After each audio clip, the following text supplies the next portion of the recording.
사실 아이한테 제일 중요한 거는 부모의 반응이거든요. 실제로 제가 만났던 사례에서도 예를 들면 과고 출신도 있고 서울대, 연세대, 이화여대 다니시는 분들도 있거든요. 그분들은 당연히 이제 공부도 잘하고 제가 보기에는 외모도 집안도 좋은데도 나는 왜 이렇게 못생겼지? 나는 왜 우리 반에서 이렇게 못하지? 나는 왜 해도 안 되지? 이렇게 행복하지 않은 채로 병원을 방문하신 경우를 많이 봤거든요. 했을 때 오히려 감정이 억압되고 자존감이 떨어질 가능성이 높은 것 같아요.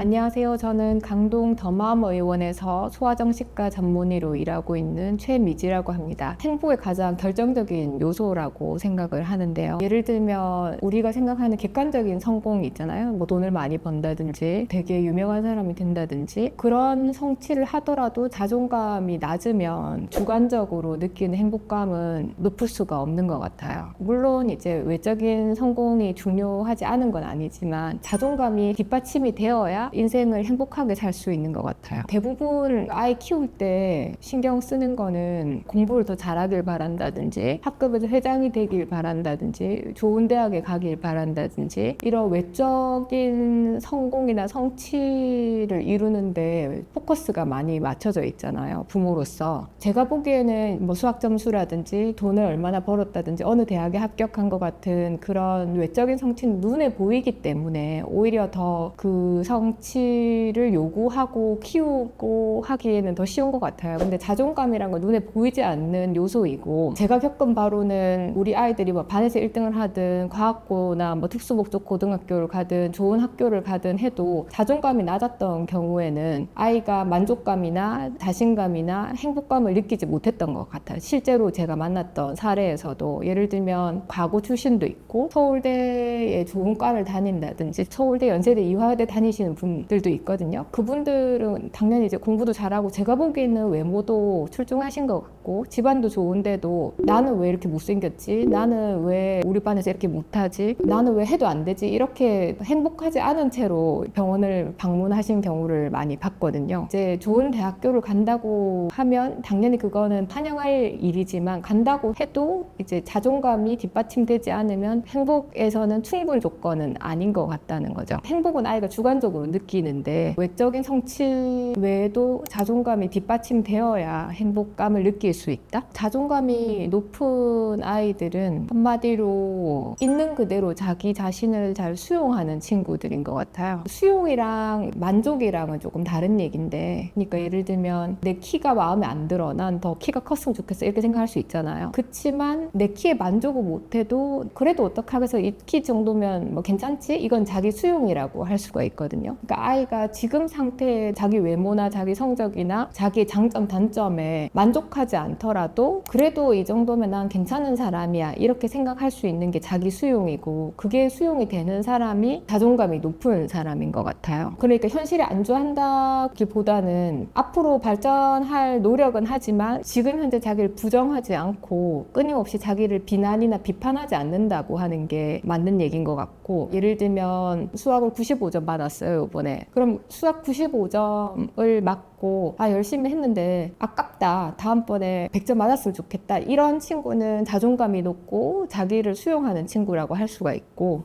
나는 바본가 봐 왜 그거 한 개를 틀려가지고 100점을 못 맞았지? 95점밖에 안 되네? 그러면서 자기를 나무라고 그 실수를 곱씹고 하면서 자기 비하를 하는 친구들은 아무리 객관적인 성적이 높다 해도 자존감이 낮은 친구라고 할 수 있고 되게 불행함을 느끼겠죠. 같은 성적에서도. 그렇기 때문에 이제 95점이라는 객관적인 성적보다 그 95점을 받은 자기 자신을 수용하느냐 아니면 그 자신을 수용하지 못하고 끊임없이 비판하고 비난하고 잘못됐다고 꾸짖느냐 그 차이가 이제 자존감이 높은 사람과 낮은 사람의 차이인 것 같아요. 물론 이제 아이의 성향이 있어서 낙천적인 친구들도 있고 뭐 80점 맞아도 난 괜찮은 것 같은데 이런 친구도 있고 90점을 맞아도 난 바보야 이렇게 하는 친구도 있고 비관적이나 낙천적이나 기질도 있지만 그 기질은 결정적인 것이 아니고 우리가 20년 아이를 키우면서 부모나 주변의 평가가 그 아이의 기질을 충분히 바꿀 수 있거든요. 자존감을 설정하는 데는 기질을 상쇄할 수 있는 그 환경의 영향이 충분히 있다고 생각이 돼요. 그래서 예를 들면 아까 말한 95점을 받았는데도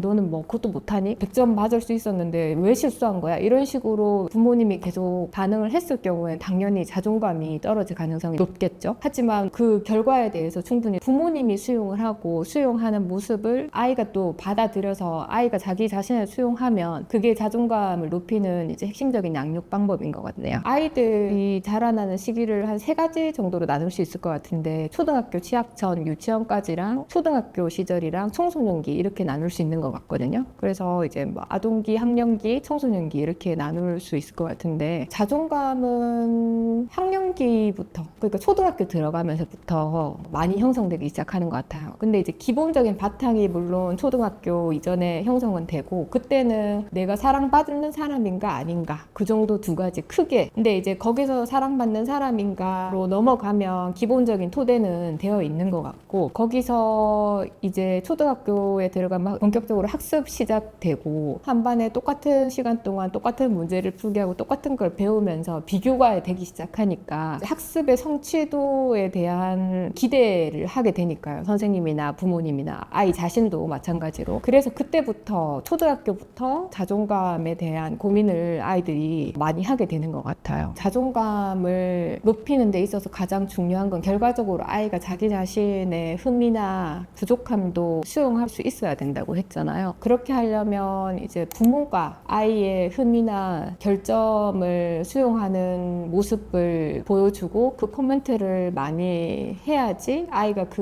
모습을 보고 자기를 수용하게 될 것 같고 보통은 칭찬을 많이 하는데 칭찬이 결과에 대한 칭찬인 것보다는 과정이나 아이의 노력이나 아이의 의도에 대한 칭찬인 것이 아이의 자존감을 높이는 데는 도움이 될 것 같아요. 예를 들면 아이가 열심히 했지만 수학을 망쳤어. 그러면 이제 망친 수학 점수에 대해서 평가할 것이 아니고 2주 동안 그렇게 열심히 문제를 풀었는데 너무 힘들었지. 이렇게 아이의 노력이나 노고에 칭찬을 해주는 거죠. 그게 이제 아이의 자존감을 높이는 데는 큰 도움이 될 것 같아요. 딱 공부가 아니라도 아이가 잘할 수 있는 특기라고 할 수 있을까요? 스포츠일 수도 있고 아니면 능력이라고 해야 되겠죠. 뭐 그림 그리기일 수도 있고 보통은 아이들은 자존감을 난 그림을 잘 그려 내가 제일 똑똑해 아니면 내가 달리기에 제일 빨라 이런 식으로 꼭 공부에 국한하지 않지만 어떤 능력치에서 찾기도 하고 그 능력치 외에는 외모 나는 키가 커 예뻐 뭐 잘생겼어 힘이 세 외모라든지 그 다음에 친구 관계 인기가 많아 학생 회장이야 이런 식으로 3가지 방면에서 아이들이 자존감을 느끼려고 자존감이라고 할지 자신감을 느끼려고 하는 것 같아요. 근데 아까 전에 말한 그 과정에 대한 칭찬은 꼭 공부가 아니라도 아이가 예를 들면 운동회 철인데 계주를 뛰었는데 선발이 되지 못했어도 열심히 연습했다는 거에 대해서 칭찬을 해줄 수 있다든지 그림을 개발세발 못 그렸지만 열심히 그렸다는 거에 대해서 아니면 완성했다는 거에 대해서 칭찬을 해줄 수 있다든지 아니면 독특함에 대해서 주제의 독특함에 대해서 칭찬을 해줄 수도 있겠죠. 그래서 그 결과가 아닌 과정이나 노력에 대한 칭찬이라는 건 꼭 공부에 국한된 것만은 아닌 것 같고요. 모든 성취나 능력에 다 적용할 수 있는 것 같아요. 그리고 웬만하면 외모에 대한 칭찬이나 지적은 안 하는 게 좋을 것 같아요. 아이 자존감을 위해서. 뭐 예를 들면 너 왜 이렇게 뚱뚱하냐 살 좀 빼라 아니면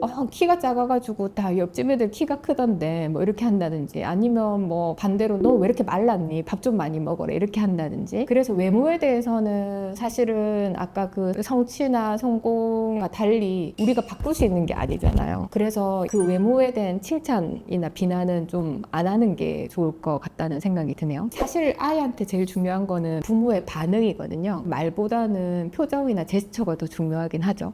그래 뭐 너 계주 선발이 안 돼서 또 괜찮아, 너 잘했으니까, 이게 말만 이렇게 하면 아마 아이가 그게 진심이 아니라면 전달은 되진 않을 거예요. 그래서 너 진짜 잘했지, 그런 표정이나 제스처여야 될 텐데 이제 그게 말과 합치가 돼야 되겠죠. 결과에 대한 칭찬을 많이 하는 경우, 그 다음에 외모나 아니면 아이 행동을 칭찬하는 경우에, 그건 이제 조금 예를 더 들어보면, 너는 애교가 많아서 귀여워, 아니면 너는 예의가 바르고 착하니까 엄마는 너를 사랑해, 이런 아이의 외모나 행동에 의해서 너를 좋아한다고 칭찬을 한다면 아이는 이제 그걸 곡해해서 조건부 사랑이라고 느낄 수가 있어요. 그러니까 예를 들면 내가 수학을 100점 맞았으니까 아유 100점 맞았네, 잘했네, 그렇게 얘기를 하면, 당연히 내가 그러면 80점 맞았으면 난 수학을 안 잘하면 엄마 안 사랑할까? 이렇게 생각할 수 있는 거는 이제 부모님들이 잘 아시는 것 같고, 예를 들면 자주 아이들이 동생이 나오면 동생을 질투를 많이 하거든요. 동생을 꼬집어주고 싶고 한데 지어받고 싶어도 그런 마음이 드는 게 사실은 되게 자연스러운 건데, 아이가 부모님 눈치가 보여서 그렇게 못된 행동을 못하는 경우가 많아요. 그러니까 아이는 자기가 착해하고 동생을 사랑하는 모습을 보여줘야 부모가 나를 사랑할 거라고 생각하기 때문에, 내가 동생을 미워하는 마음을 내보이면, 표현하면 부모가 내 사랑을 거두어 갈 거라고 생각하기 때문에 미워하는 마음이 있어도 밉다고 표현을 못하고, 한데 지어받고 싶어도 지어받지 못하고 참거든요. 그래서 아이의 어떤 결과적인 좋은 행동이나 외모 때문이라거나 애교가 많다든지 착하다든지 예의가 바르다든지 이런 결과적인 행동이나 외모 때문에 아이를 칭찬했을 때죠. 그러니까 이제 부모님들이 조건부 사랑을 준다는 뉘앙스를 준다면 아이들은 자존감이 떨어질 것 같아요. 비록 칭찬을 많이 하시더라도. 소황제라고 예전에 중국에서는 아이 한 명만 낳고 그 친구가 완전히 이제 집에서 제일 왕처럼 대접을 받았었잖아요. 그렇게 하면 집에서 뭐 자존감이 낮아질 가능성은 사실은 별로 없는 것 같기는 해요. 뭐 내가 최고고 우리 부모님은 다 나만 사랑하고 나 내 마음대로 할 수 있는 거니까. 근데 그 친구들이 아까 말한 자존감이 중요해지는 시기가 사회적인 비교가 일어나는 초등학교, 중학교, 보통은 유치원 때까지 그런 친구들이 문제가 되는 것 같지는 않고, 초등학교 들어가면서부터 사회가 부모님처럼 나를 대해주지 않으면, 그게 이제 컨트라스트가 극명해지면 그때부터 자존감에 치명적인 상처가 생기기 시작하는 것 같아요. 집에서는 내가 내 마음대로 할 수 있고 내가 최고였는데, 우리 반에 가면 20명, 30명 되는 아이 중에 나를 그렇게 대접해주는 사람은 친구도 선생님도 없거든요. 그러면 그 격차가 크게 느껴지면서 아이가 혼란스러워하는 느낌? 혼란스러울 때 아이들은 정의를 내리고 싶어 하는데, 그러면 내가 소황제인가 아닌가 정의를 내려야 되잖아요. 그렇게 하면 아이들은 1번 내가 소황제다, 나는 괜찮은 사람인데 이 사회가, 우리 반 친구들이, 우리 선생님이 나를 몰라준다, 그렇게 생각하면 이제 나는 괜찮은데 우리 반이 이상하다, 이렇게 주변 세계를 부정할 가능성이 높은 것 같고, 이거는 어떻게 보면 거짓된 자신감이라고 해야 될 것 같아요. 아니면 나르시스틱한 거라 볼 수도 있고, 반대로 아이가 그 혼란에서 집에서는 내가 최고였는데 밖에 나오니까 내가 아무것도 아니네, 난 진짜 아무것도 아닌 사람이야, 이렇게 반대로 완전히 위축돼 보일 경우에는 일반적으로 말하는 자존감이 떨어지는 상태로 가게 되는 것 같아요. 그래서 어느 쪽도 이제 긍정적인 결과는 낳지 못하겠죠. 관계중심형 아이들은 어떤 부분에서는 되게 쉽다고 해야 될까요? 왜냐면 칭찬이나 꼬지람에 반응을 잘 하기 때문에 부모한테 인정을 받고 칭찬을 받을 욕구가 많은 친구들인 거죠. 이제 이 친구들은 끄는 대로 좀 끌려오는 스타일. 그래서 실제로 부모님들이 칭찬하기 좀 어색해하고, 칭찬을 하면 아이가 좀 웅석바지가 될까봐 걱정하시는 경우가 많거든요. 근데 관계중심형 아이들은 아마 칭찬하는 만큼 좋아질 거예요. 그래서